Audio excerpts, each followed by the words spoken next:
that, oh, it's easy. All you do is search. And so for years, I believed the false advertising. It's kind of like believing the self-cleaning oven, right? And I ended up with literally thousands of files that, even though I was searching for them, I still felt like I was spending all my time searching. So I've learned better. And I do spend a lot of time organizing my drive, just as you would any drive that you have, whether it be a thumb drive, whether it be, you know, a drive-in. No, I don't know.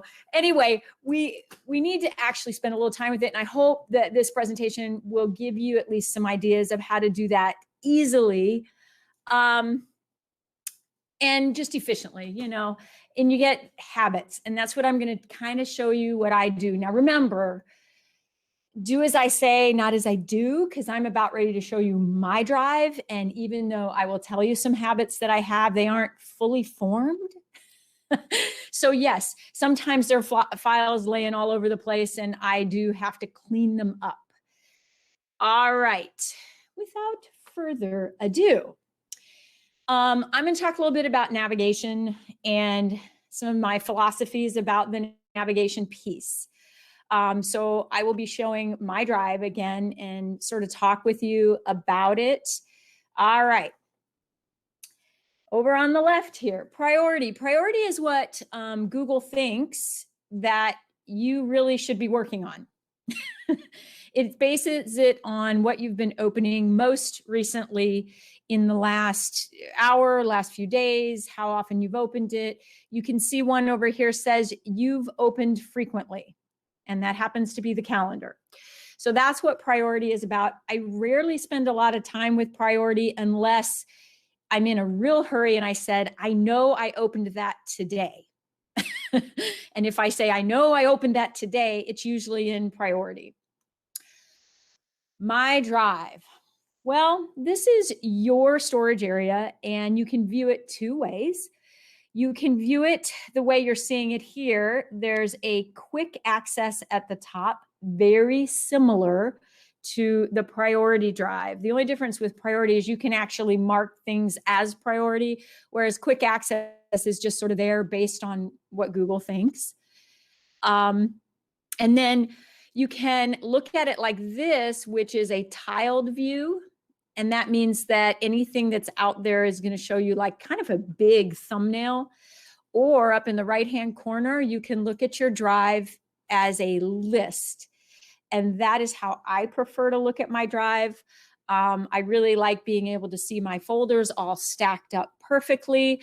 And you'll notice something about my folders. What do you see? Color. Color and? I don't know. Numbers. Numbers. Oh, okay. I am not a type A person at all, but colors and numbers have saved my life in Google Drive. So let me just throw this out at you. Orange indicates that the stuff in there is shared with other people. Excuse me, All right. One has asked a question.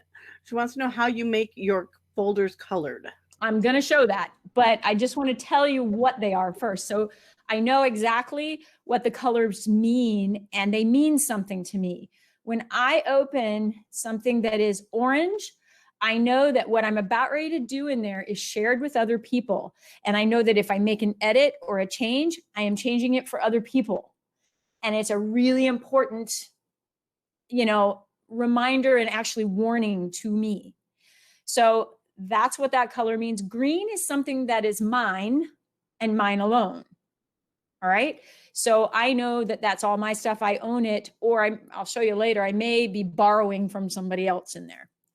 And then blue happens to be lesson planning and classes and so forth. So those could be both, but that's sort of my color scheme. And then this yellow indicates to me that it's sort of in that nebulous area. And that is, you know, a lot of us have that, right? All right, how to put color on a folder. If you right click on a folder, there is another lovely, lovely menu, and it says change color right about in the middle. Okay, so we've got color coding. Now, why do I do the numbers on the folders? Well, without numbers, Google Drive will alphabetize the folders, but not necessarily any of the files below that, because the way your drive is organized is based on the column over here. And if you look, I've got 3 options. None of them say A to Z. So I have the option of it was last modified by me, or last opened by me. And what drove me crazy was that folders were in one order, and then the documents below the folders were in a different order. So I decided to sort of force this order on my folders. And the reason I use numbers has to do with what I'm working on at the moment. So I put a number in front of the name of it so that it moves it to the top. And as you can see, this folder about, it should be beginning of year, boy, is the thing that we are working on right now. All of the documents and everything that we are working with are in that folder. And I put a number 1 in front of it. After the beginning of the year is over, I'm going to right click on it, and I'm actually going to rename it. I'm not going to rename the BOY Woodson part. I'm just going to change the number to something much lower in my drive. Okay. A little more of the tour. I probably won't talk a lot about shared drives. I know you all are working with shared drives. The reason those exist is so there is no owner. Because as teachers come in and out of schools, what was happening is they were leaving, and all of their documents they had shared with other people disappeared. They were gone. And so shared drives became a place to store things, so you did not lose any of those wonderful documents. I see the question, as long as you have the numbers, will they stay in that order? Let me go back real quickly. And This up Joan, here, if I change that arrow, that will reverse the direction. Joan, can you make your screen a little bit larger? It's a little tough Sure. to see. Sure. Thank you. Good point. Thank you. Whoa. And I did something wrong. Hold on. Uh-oh. I went to go Sorry. do it. No, it's my fault. I did it. Went to go do that, and I lost my Google Meet. I can't lose Meet. All right, let me think about, I thought it was, didn't I do that? I think. Yeah, you've changed the order. You're going in reverse order. Yep, so I can do that if I need to. And that's just the arrow at the top. I'm going to try to figure out how to make this bigger without messing things up, because if I make it too big, I really want my magnifier. Hold on. All right. Oh my. So hang on, don't panic. Sorry. I wasn't signing to you. I just had my mic on. I'm sorry. Hey, Andrew. All right. So I will try to make this slightly bigger for now, and then we'll go from there. Hopefully I can. It's not letting me while I'm on. I don't know why. Sorry to say. That's slightly bigger, but not much. If you go to the bottom of your screen, this is for not for Joan, for everyone else. The 3 buttons. If you change the view, change the layout. I find the spotlight gives you it a little bit bigger. I like that. Thank you. Stephanie, that's a wonderful thing to mention to kids too. And I know I'm working with stuff that has really small text and small icons, so I apologize. And I also changed it from list view and grid view. Grid view would be a little bigger for you, as you could see. But because I went to list view. All right, just to finish up, I want to go with the shared with me. And this is where the huge confusion lies. A lot of folks ask me this question all the time. yeah, I know if I had the ability to pinch, I would do it, but I'm worried about like what's going to happen. I can do that a little bit. Thank you, Martine. I just wasn't sure what it would do on your end. All right. So shared with me, a lot of people say, why can't I organize it? I take things out of there and they show up again. I try to delete it and they show up again. I want you to imagine shared with me is your vacuum cleaner salesman outside your door. There's all kinds of people that try to share things with you, right? You don't have to buy. It's literally a shopping mall and you do not have to buy anything. But if there's something you like, in there, you can right click on it and you can do one of two things. You can put it in your drive as a shortcut and you can organize it. I'll show you a little how to do that in a minute. Or you can simply make a copy of it and you can, shall we say, kindly borrow from people. All right. And of course, the other option is to download. But let's say, and this happens to be a Jamboard, so it's a little more complicated. I say I want to add a shortcut to Drive. It's going to, see now I gotta zoom out to see what I'm doing. I apologize.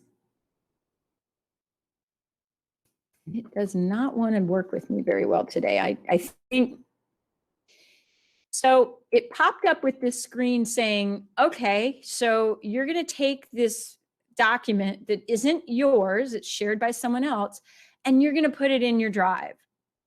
First thing you want to remember to do is never just put it in the My Drive and go. You always want to organize. So I'm going to click and I'm going to find a place, one of my folders that I want to put it in, and click Add Shortcut. So that's just my concept behind shared with me. You can't control what's there. You can't change what's there. But you can organize it if you feel it's something that you're going to use. Okay. All right. So I'm going to go back to my presentation for a bit. So I kind of went through the My Drive, the shared with me. You can star files. I'll be honest with you. You're getting to hear the way I work, and I'm not a big fan of stars, but you might like them. I told you priority, shared drives. The recent is there too if you need it. And of course, trash. All right.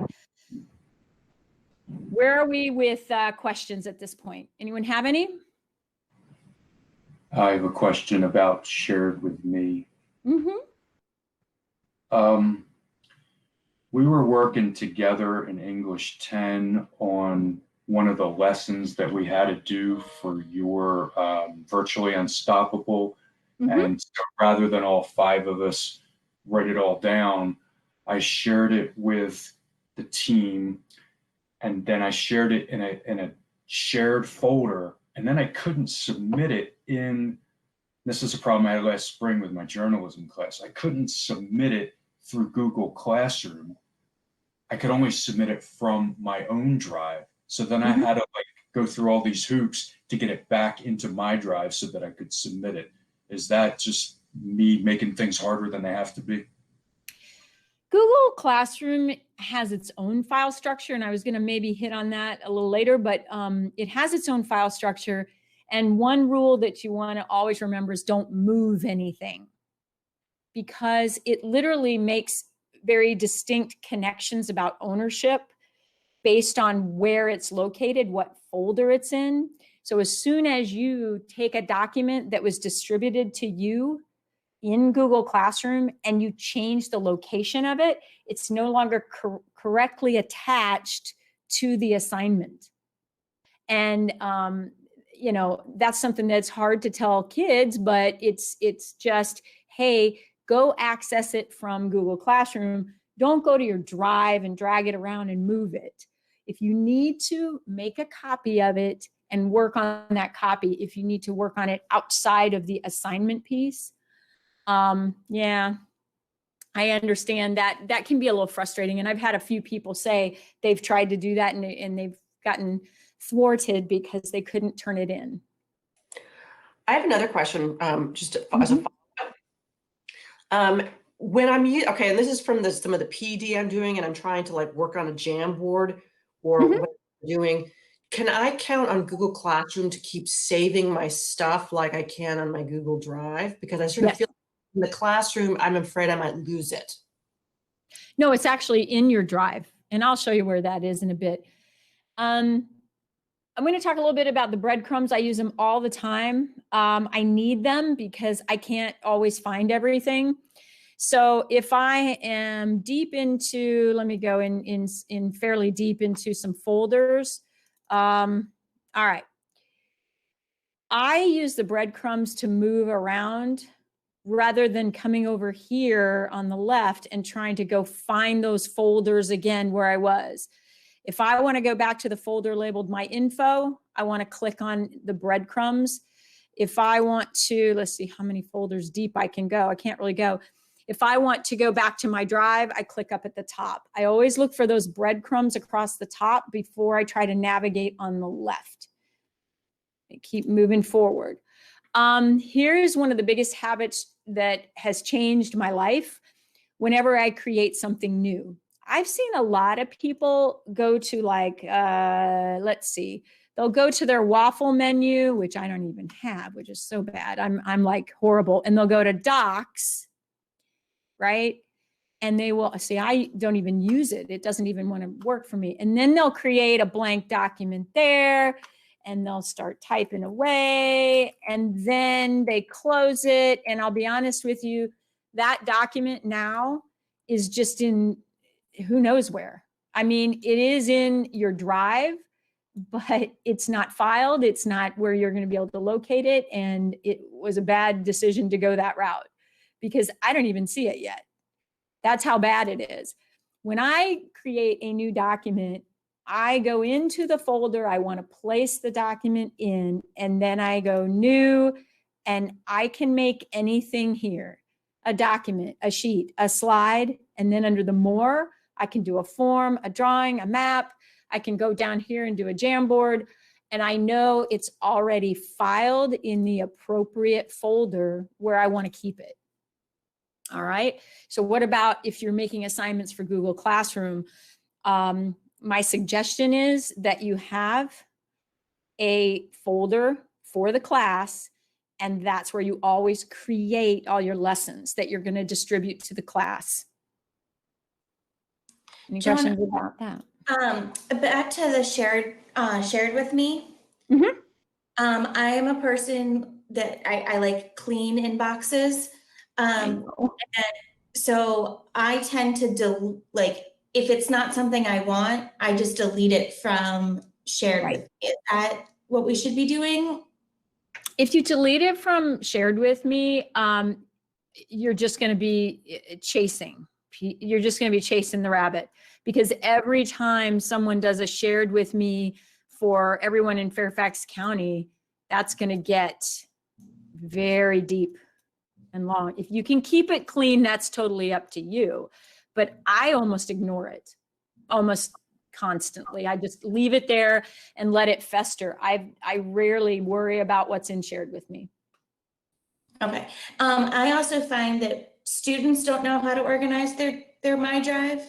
And last year during one of our third periods, during our return periods, we actually made our students, just like you would on your 3-ring binder, instead of putting tabs, you're putting folders. It seemed to help students, so something to think about. Right. Okay. Well, I love the idea that the kids would have one folder for every subject, and it would be a different color, and just help them through it. And as we move more towards portfolios, if they do it that way, it's going to be easier. The problem is that they're also going to have a folder called Classroom, and that's where 90% of their work is going to be. And in Classroom, it's already organized for them. So that's where it gets confusing for the kids and for you, probably. All right, so I did the creating new files. Sharing folders is just exactly like sharing a file. Do they need a desperate folder if we use a different folder, right? Sorry, that should be separate. No, it's all right. I like the idea that it's desperate too. Um, so I do think they do, because if they're taking notes, if there's something they want to study from, if they are creating on their own, they do need a folder for that. But they need to kind of understand that everything through Classroom, they probably should access through Classroom. And if it becomes something that they really want to keep in their own folder, it becomes like a portfolio thing. You need to teach them how, after it's returned to them, to move it to that. And teachers should probably make a point of saying, I've returned this to you all. If you want it in a portfolio, remember to move it. That's just a way Can to they remind not- them. Can they not put a new document in their Classroom folder? They can. If you want to use Classroom for them to organize, I'll have to kind of show it to you. Mine's going to be really ugly, but I'll show you, since I am both a teacher and a student in, I can't tell you how many classes right now, but let's just go with, I am a student in, oh, here's a good one. That's an older one too. So if I'm a student, it's just a folder. It doesn't have a person's head on it. It's just a folder. And if I open it, every folder in here is an assignment. Unfortunately, they didn't do it that way. Let me find one where I can be a student and I have, I don't know. Might be that one. A lot of our professional development stuff, they don't post things as assignments, so it's much harder to find one where I'm actually a student and they have assignments for me, you know? Oh, wow. Some reading, some. Okay, so just to be kind of the slow kid in the group here. So Mhm. basically, I'm a student. My teacher has posted assignment in a Google Classroom. Mhm. I can find it on my drive. I don't have to go into the classroom. You don't have to, no. I just feel as though, let me grab one where I am definitely a student and I know I've had an assignment. Joan, would you I like, don't have one. like I can share my screen with the Yeah, virtual. maybe you should, because I'm struggling with finding one where I'm a student and they've actually given an assignment. But Yeah. everyone is nested in there. So the folder, if you want to go ahead and share that, that's fine. You can stop me. The folder is nested inside the name of your classroom. Every assignment that they had to do something, keep that in mind, every assignment that they had to do something has a folder with that work in it. So what happens with kids is you give them an assignment, it automatically creates a copy of that in their drive for them. So yes, Beth, they could theoretically go to their drive and search for the name of that assignment.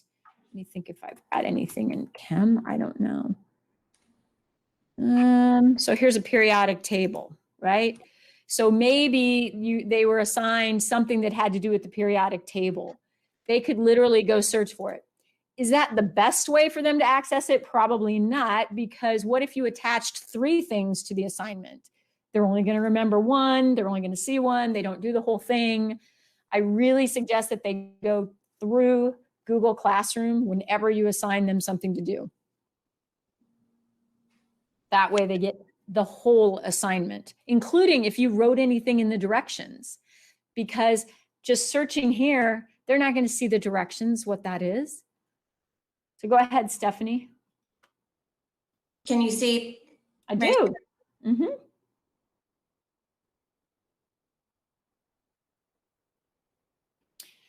And notice how those are all named Stephanie Pollock. So I know that those are things in Google Classroom that I distributed where every student gets a copy. Does that kind of make sense about the organization piece? Joan, what if it has someone else's name? Like I just did the same thing. I pulled up the same screen as Stephanie, and it has somebody else's name because it was our streamlined curriculum. Right, right. So you all shared it amongst each other, right? Right. It has right. someone else's name because that's the person that I assigned it to, and then they shared it with you all. Okay, so it That's was why. generated. Okay, thank you. Mhm. All right, so I'm going back. Sorry, I don't mean to steal it. I think you all kind of understand that if you share a document with an individual, that person gets a shared with me. Same thing with folders. What I love about folders is that no matter what, whatever you put in that folder will now be shared with those individuals you shared it with. It's really helpful because, as I said, open that folder, create something, and everybody's already got a copy of it. Sorry, not a copy. They are sharing it with you. Joan, Mm-hmm.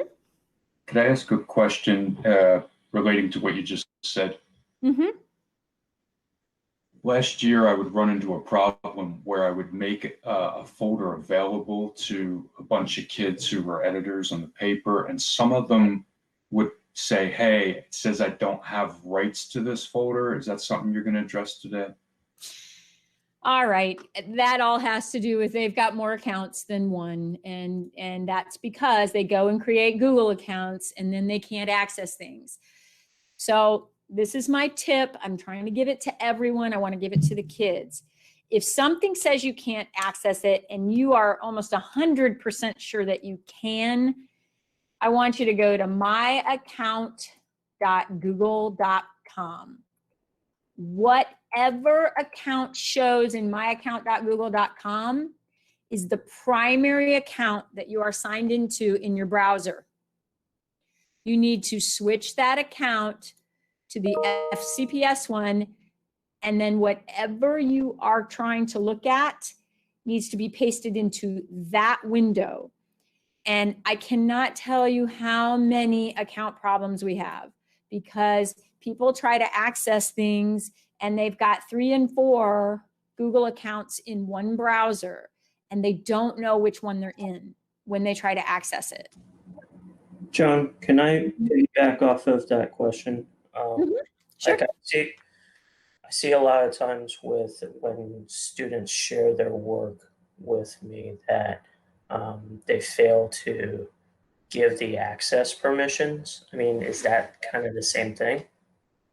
Well, that, and I would really emphasize to get away from doing that because for you, that's a logistical nightmare. It is so much better if they can please attach it to an assignment in Google Classroom. That way, all those permissions are done automatically. If it's something they're just like, okay, hey, I want you to see this, Mr. Na, okay, I get that. And you're going to get the email and you're going to look at it. But you're right. They fail to share it properly. And that's just that blue button. And they don't remember to put your name in. So I'm going to continue on. I know there's a lot of questions. I will try to get to all of them. I will. Automatic file folders. Google Classroom makes an automatic file folders. Pear Deck makes an automatic file folder. And some of these other, Google Meet makes an automatic file folder. Please do not mess with those. For example, I've had people do this. They've deleted the classroom folder. Okay, so then nothing from then on out is organized. And it is vital that when a product makes a file folder, there's a reason for it. I have been able to move my classroom folder inside another folder, right? So I could create a folder that says, in fact, I moved it out just for this demonstration, but classroom, I can move that folder and I'm going to click and drag it and move it inside this one called My Info.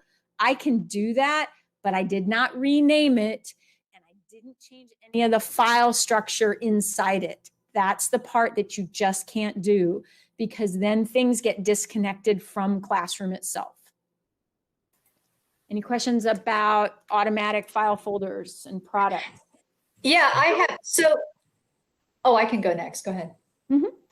I was wondering, at what level does it create those? Is that in the top level right in my drive, or does that nest those at different times in different places when it creates those? Usually, you're right. It usually puts them in the top level of my drive. Now you see that mine are missing.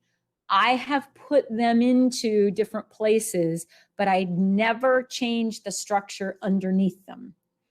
And there will be a couple of products. I mean, probably not any that you're using.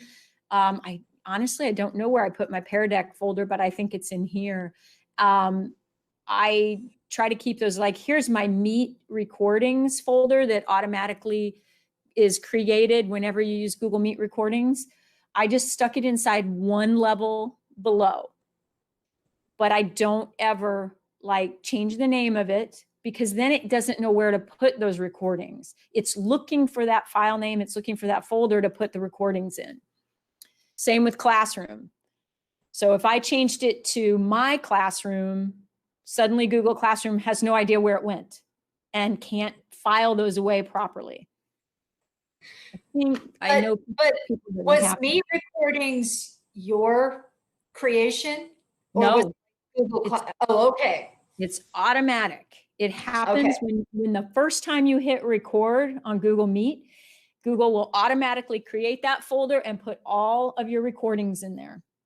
Because I stumbled into Classroom and I found that all my Google Class files were in there, and I did think, because I had set up folders for each class, and I was like, are these unnecessary? Am I wasting space? But I'm afraid to touch the Classroom, so we can just ignore that. Yeah, I do not touch it. No. I see, Suzanne, H Drive is fine.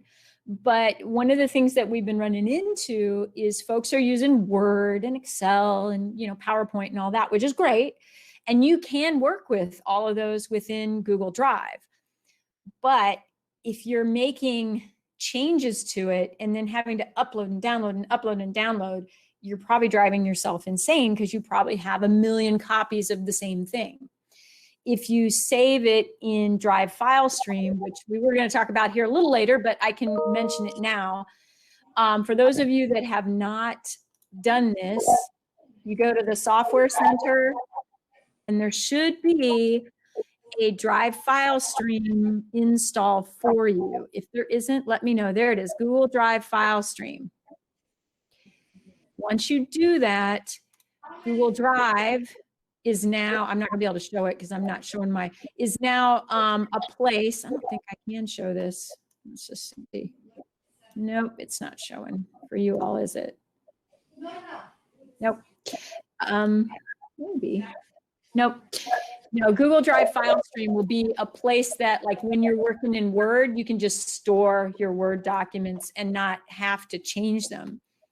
I just want to encourage that too, because all the kids are going to have Drive File Stream. And if they don't understand how to use it from you, they're going to struggle. Yeah, it is important. So for a perfect example about Drive File Stream, if you're working in Word, you push out that assignment through Google Classroom. Those kids need to open it in Microsoft Word. If you really want them to work in Microsoft Word, they need to know that. They need to know that they can access it on their local computer. So let's see if I can give an example here, because usually I can. Let's see if I can find one real quickly. So don't know, but let's just see, freshman distribution. Yeah, there's one. So I open it, and this is what it'll look like in Drive File Stream. If you are in Google Classroom, if you open it. What they need to do is they have two choices. They can open it in Google Docs from the top of the screen, or they can download it over here and open in Word, or, which is the better way to go, they can go into their yellow folders, they can go find it in their classroom and then open it in Word directly. So there's a lot of ways to work with Word. I have on the CAV kiosk a description of how do you work with Word documents in Google Classroom. Okay, every kid, if you are going to make them use Microsoft Word, they need to know how to work with those documents, because it's not that simple. They have several other steps they have to do. Thank you. Sure. Up at the top, pretty straightforward. I think you've got some more links. If you're just in your Drive, let me go back to my drive, and you select something, maybe this, and I want to share it with someone, I can click up here as long as it's highlighted. And I know you can't see that. I apologize, but it's because it's so muted, the colors. I want to talk to Google about that because there's not enough contrast for people with poor vision. But this is actually highlighted, and I can get a shareable link. When you do that, they've changed it a little bit this year, and it drives me crazy because it's an extra click. But you click shareable link, you have to click here to change it to Fairfax County, and then click copy link. So that's 3 clicks. Instead, it used to only be 2, which is kind of unfortunate. All right. So you can do these quick menu options. This one, I kind of like it too, because you get to see the way it will open for people. And then trash, more options. There's a lot. They're the exact same as if I were to right click on something. So those 3 dots are the same as a right click on a folder or a document. All righty. Going to try not to do too many things. I'm getting into the weeds. So there's my right click menu. I've gone through a few of them. I'm not using the workspace. Maybe I should. I'll show you that real quickly. There's a place when you are in priority that also has a workspace, and you can create these. So let's say you have a different one for each class.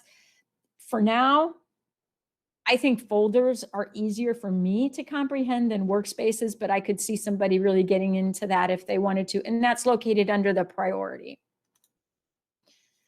Under that right click menu, let's see what else. We've got start, rename, which I've shown you. Here's a good one. You can search actually within a folder if you know you put it there. And now I'm going to talk about the I, which I think is probably more important than anything else I have for you today. Because a lot of people want to know, what has the student been doing? Who else has been doing things on a document or a folder, and so forth. So let's look at it from a folder first, and then we'll go with a document. So I've highlighted this folder. I'm going to come up to the I. This is going to tell me a lot of things about that folder, really important information, this little I icon. The details about the folder. Number 1, whether or not this is shared with anybody and who it's shared with. Oh my gosh, you have no idea how that saves me over and over again to find out I didn't share it. Oh, I'm supposed to share it. All right. It tells me what kind of file it is. It tells me exactly where it's located. So if I were looking at a nested folder, I would be able to see exactly where it is. It tells me the last time it was modified, last time it was opened, who created it, pretty much everything you want to know about, and I'll show you with a file too. Activity. Now you're looking at one where I'm the only person who's editing most of it, but it tells me when I created an item, and it links directly to that item every time there's an edit. I edited this particular document at 11:40 a.m. that was inside the folder I'm looking at. Everything that has happened in that folder, I have a timeline of events. So let's think about that from a teacher perspective. I'm going to jump in here and grab something that is, let me go to a shared with me. That way I'll make sure I get something I know has been worked on. Ooh, English Department Admin Updates. All right, thank you. So I'm going to start looking at that one. Oh, look at all the people it's shared with. It happens to be shared with a whole bunch of people because it says +6. And that green right here means that it is shared with, let me zoom in if I can without making a mess of things. There we go. That means it's shared with everyone in Fairfax County that has the link. So I know that this particular slide deck is shared with a lot of people. I know where it's located. It's located inside this folder. Oopsie. I know who created it. And I know last time someone actually did any work in it. That's a lot of information about a document. But let's go even further. I'm going to click on activity now. Look at this. I see that Brian was in there and he edited something on the English department admin file, right? So imagine you've got a group of students working on something. You're going to be able to look down the line at every time something happened on that document. And you're also Joan. going to notice that only Brian and Catherine are the ones who have worked on that document. Yes. Quick question. Would that be true if a student made a copy of something? No, because that's a totally different document then. And I do see that happening. And that's what I think they've gotten wise, right? They've gotten wise. And what I had to tell a mutual student that I had last year as senior who did this constantly. I would push something out in classroom with every student gets a copy. And the first thing this student did was make her own copy. And I said, no, because I can't see what you're doing. I can't tell if you're copying and pasting off of somebody else. I can tell that if I can look at this activity in history. And I had to stop her because it was driving me bonkers. All right, what questions? Because I'm sure I've been talking way too much. I have a question. So if I say every student gets a copy and that girl makes her own copy, does that mess up her ability to hand it in? No, she can attach it to the assignment, but now you've got the one that you made and it's got no work on it. And then you got the one she made. Yeah. Yeah. But most tend to know this, or is this something that I should? Somewhere along the line, what I feel had been happening were some teachers weren't putting those assignments out where every student gets a copy. So they were learning a bad habit. Yeah. And so we have to reteach and tell them, no, I only accept it on the one that I gave you. Because I'm learning just doing all of our assignments for you, how nice it is to find the one that you've attached that already has my name on it. And that must make it easier for the teacher. Because I get them in different ways, which either means I'm assigning it incorrectly or they're turning it in incorrectly. But clearly we're not on one system. So. Right. And so let me show you. I want to show this because I think if there were one thing I could give to people, it would be this trick for synchronous work. So let me go grab this. So let's say you distribute something to all the students, right? And you're saying, okay, you have 30 minutes and you're going to work on it. And you want to watch that work happening.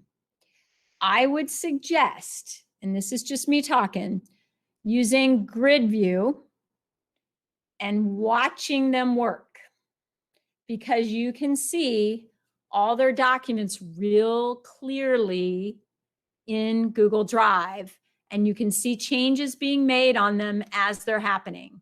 I mean, I know I have 170 some in here. You would only have 30 plus, and it's very easy to then open it up and give some comments and then quickly move to the next student while they're working. So that's grid view, and I highly recommend using it. Joan, I have a question. So if you make a copy for everyone, but it's a group work activity, like where they're going to create one thing for 6 people, let's say. Right. What I found, someone's like, well, I can't share it. I'm not the owner. And then they turn in blank, like it turns in their copy is blank because they did it as a group. What's the simplest way to do that? Whether it's simple or not, I don't know. But let's say you're doing this assignment and this is going to be group work, right? Sorry, I'm doing this quickly, right? rather than assigning it to all students. You need to pick your 6 or 7 students that are going to be the ones who turn it in. And you tell them you need to share it with the rest of your group. Okay, so instead of all students, you pick only, I only have 2 in here, sorry, but you pick whatever it is. If you've divided it into 8 groups, if you've divided it into 10 groups. So I think you were the one asking me about Model Congress, right? So we've got committees. Let's do it as a group, but you as the team have to share it out. But you have one spokesperson who's going to be the one who hits the turn it in button. Okay, but you will still be able to see the activity on all of those documents if you use that I. And you look down the list and you go, oh, I see that you never participated. You didn't write anything in here. You never even accessed it. That's a step 1. You didn't even open it to a student. Okay. I know I'm getting a lot into the weeds with classroom, and I know a lot of these questions are really important. I want to value your time, and I only have a little bit of time left. Searching, I use it constantly. It's up here under the drop down. And here's what I do that I think is vital. I make sure the top one, if I happen to know it was a video, I change it so that I'm only looking for videos, because that's going to hugely change what I see. Hugely change. If I know it was a spreadsheet, I only look for spreadsheets. The other thing, if I know I didn't make it, I did not make this document, I use the not owned by me. And look at this. I now have videos not owned by me. Awesome. These are other people's videos. Perfect. Right? Also, if I know that it was located in a specific folder, I can dive into that if I need to. If I know it was modified yesterday, I can do that. Let's see, do we have any videos modified yesterday? I kind of doubt it. Oh, 3 people. Look, I knew it'd be those 2. I saw those actually pop in.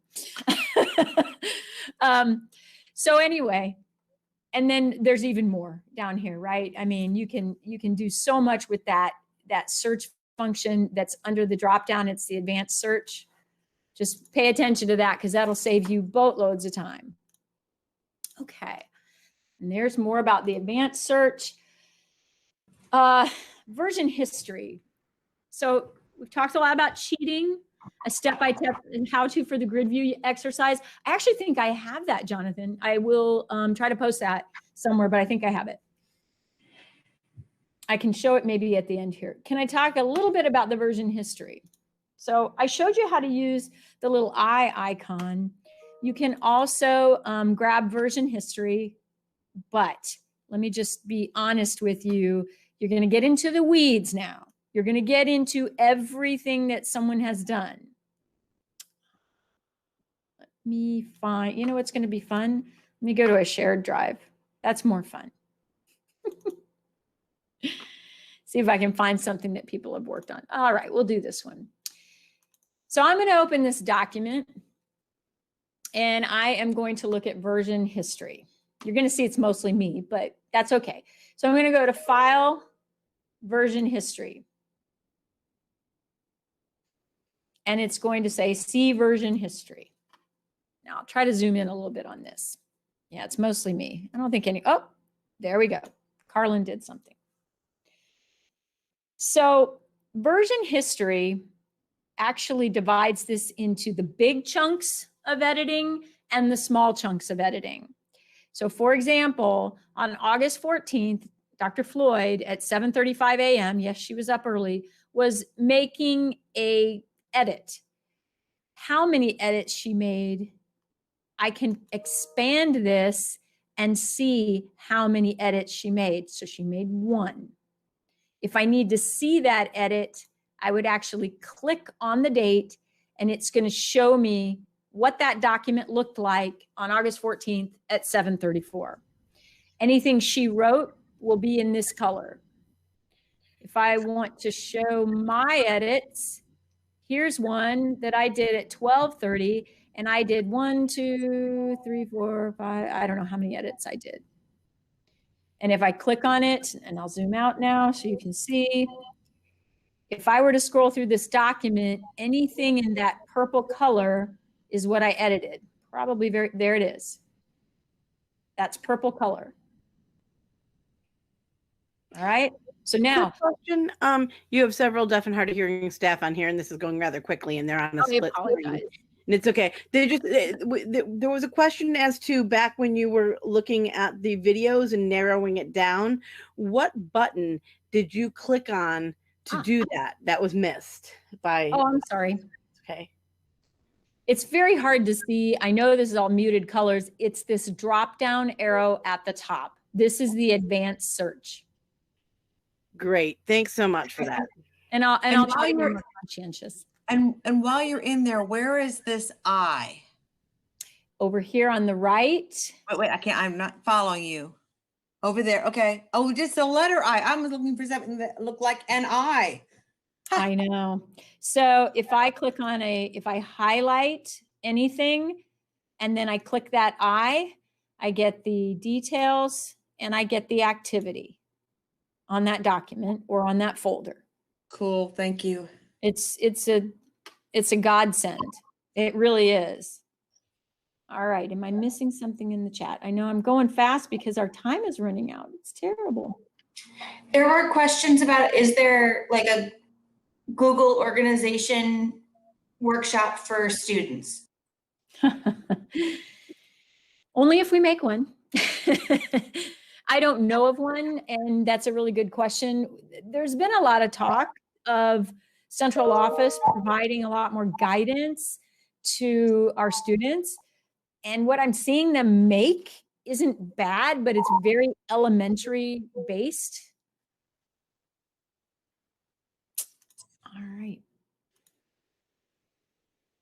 I'm not a big waffle menu fan. Some of you go that route. Like I said, I prefer to create my documents in Drive and go that way. A little bit about the shared with me again on this slide. And we talked about Drive Stream, trying to make sure I know what we're doing. Okay. I want to show you something I do. And I just want you to watch it, and then you'll kind of get the idea of my workflow. I get an email, pops up, somebody shared something with me, right? And most of us do the exact same thing. We open it, right? Oh, look at that. I opened this document. Now, I will look at it and I will either say, don't care, and close it. Or if I do like it, I do one of two things. I do file, make a copy. When I do that, I know that I am planning on not only using it, I plan on editing it, I plan on organizing it, I plan on doing everything I want to do with it. So if I click make a copy, I remove the words copy of, unless I'm not going to do something else with it. I usually remove the words copy of, and I might put my name in front of it, so I know it's mine. And I always file folder away. I put it in a folder. I do not leave it out in my Drive. Okay, so I always name it and I file it. If I am going to just look at it, I still file it. I want you to notice, and it's really hard to see, so I'm going to zoom in at the top so people see it. And of course, I do it the wrong way. There we go. You see this little folder? There's a star, there's a folder, and then there's this document status, which is whether or not it's in the cloud or offline. That's another whole session. This folder saves me everything, saves me so much time, because I can move things to where I want it to be. Right now, I've already got it moved, but I can move it to multiple places if I want to. I can file it into any of my folders. Okay. And noticing quickly, I do have a folder called templates. I'm going to do a promo. I am doing another session called Templates Galore, and where you can find ready-made lots and lots and lots of stuff, and how you would make it your own, and how you would do things like Bitmoji classrooms and do all kinds of wonderful interactive notebooks. And it's going to be a good session. And it's not like you have to be able to design all that yourself. Okay, that's my promo. All right, y'all, we're getting close to the end. I think at this point, we're going to just take some questions and see what else, because I think my slide presentation is done. So shall we go with just questions, please? I have a question, Joan. Mm-hmm. I hate to keep going back to classroom, but that's where I'm working primarily.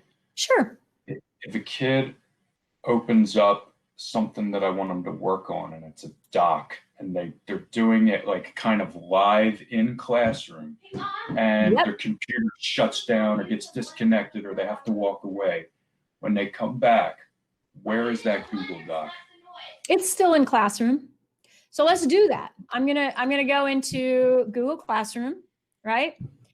I've stored everything under classwork, and I'll just work with the same one that we've been working on, this learner-centered online environment that you all love, right? Right. So first thing as a teacher, I'm going to view assignment, right? And yeah, this kind of shows thumbnails. They're really tiny. I can't really see what Ellen wrote there. That drives me crazy that I can't see it. So instead of looking at it here, I'm going to zoom in on this because people miss this, that it's actually here. This is probably the tip that you will love for the rest of the week. I want you to see that little folder. What that'll do if I click on it, it takes me to Google Drive where all their documents are. And now I can click on Grid View and watch this happen. It's big enough in Grid View that if they're working on a doc and typing in 12-point font, you can actually see words being formed. Depending how big your monitor is, you might even be able to read what they're writing, but you can definitely see movement on the documents. Whereas when you're in Google Classroom, those icons are really tiny and kind of muted, right? So it's this folder when you go to the assignment that will open your Google Drive. So one of the things I was talking about this with math, for example, if you're having them work on paper, you've given them all a Google slide, you've given them all one Google slide where you say, hey, I want you to take a picture of what you just wrote. They take a picture, and let me show you how to do that very quickly. I'm going to do it on this one just for fun. They go insert camera, right? Slides are going to grab their camera. Ooh, this is not going to be a good picture, but so what? I'm going to hold up my work here, people, right? This is what I'm holding up. I'm going to take a camera picture. I'm going to say insert. Teach the kids to go like this. Make it huge. You're going to be able to see that in Grid View, no problem. Absolutely. And you're going to be able to see it just as clearly as, you know, just zooming right across the screen. Each one of them, you'll be able to see what they wrote. Hey, Joan, I have a question. And it's kind of a Google Classroom question too. So I used Google Classroom for everything last year, and many times I would assign, I would send out an assignment with a doc for every student. And I had a few students who would delete the document. So then they would say they couldn't find it or they didn't have it. Number one, can I stop them from doing that somehow? Is there a setting I can do? And number two, how can I go back and find it if they've deleted it? I don't, the document okay, Google Classroom, when you create an assignment, you are the owner until you return it to them, and then they become the owner. So there's no way that they can delete that document. As long as you have assigned it and you have made a copy for each student, you are the owner. It is still in your drive. So I just have to give it to them again, because I would go into student work and it would be blank. Well, yeah, you'll go into student work and it'll be blank. And then you're gonna, let me find someone who's blank. I think I still have a few here. No, maybe not. Look at, you guys are all so good. Let's just Joan, see. mine is blank. This is Toby. So you would literally need to open the document like so and reshare it with that one student right here. It should be shared with them, but you should reshare it with them, and you'll have to tell them to open it. But they can't delete it. I need to go back to my drive and reshare it with them. Well, you notice I did that through, I'm here in Google Classroom. This is the grading and feedback area. And this little icon here on the right, do you see that? That actually opens up the actual document. Right, but what I'm saying is, like, if Paul were my student, I would go look at Paul's work and there would be no attachment at all. So did you actually put a templated something in there for them to work on, or did you simply make an assignment and say, attach your own document? No, I made a template, like make a copy for each student. Okay.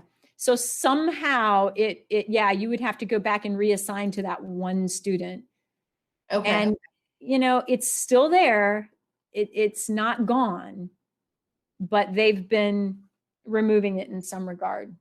Is there any way to keep them from doing that? Is there like a master setting I can do? I'm gonna have to look, because I don't think so, but that's a good question. I think they're just removing it from their side rather than you having it removed. So it's in your Google Drive.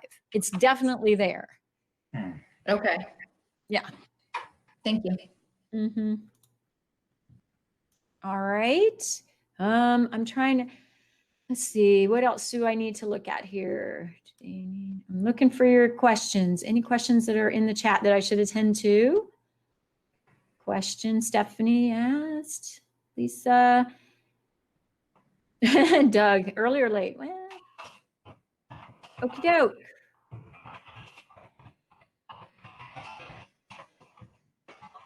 What is Betsy DeVos working on? Oh, the whole, like, I don't know. So I'm gonna turn off the record. I think the session's done, and please, please, please email me any other questions you have about Drive. Hopefully you get a few tips from every little thing that I'm trying to get you to in the next week or two. All right. Anybody want like a bonus while you're here? I'm gonna stop presenting for a moment because I need to get into my email, but I got the coolest thing today that blew my mind. Who's doing interactive notebooks? Wasn't thinking about it. All right. Okay, hello. If you're doing interactive notebooks, hold on, let me find it. Tell me I can find it quickly. Here it is. So everybody has asked me this, and I have the answer. So I'm trying to get this out to as many people as possible. Let's say you're doing interactive notebooks and you as the teacher would like to add another slide to all of their notebooks. There it is, the instructions. I just pasted it in the chat. It's not that difficult. You can create an interactive notebook for a unit, and actually have control to add more content to their slide deck. Blow your mind. All right. So if you get a chance, you can watch that video and send that out to some other people who are doing interactive notebooks. It's really cool. Okay. All right. That is about all I've got. I appreciate it. There is a Flipgrid one going on. So if you want to head that direction, it is happening.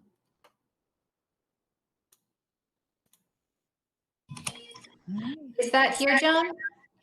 It is still on the calendar. Let me grab the calendar for you. It's still on the calendar. It's not in this link because it is Stephanie Graham. She is going to be doing that one on her own Google Meet, and she's probably started. So, well, here's the calendar. Let me find her meet. Link.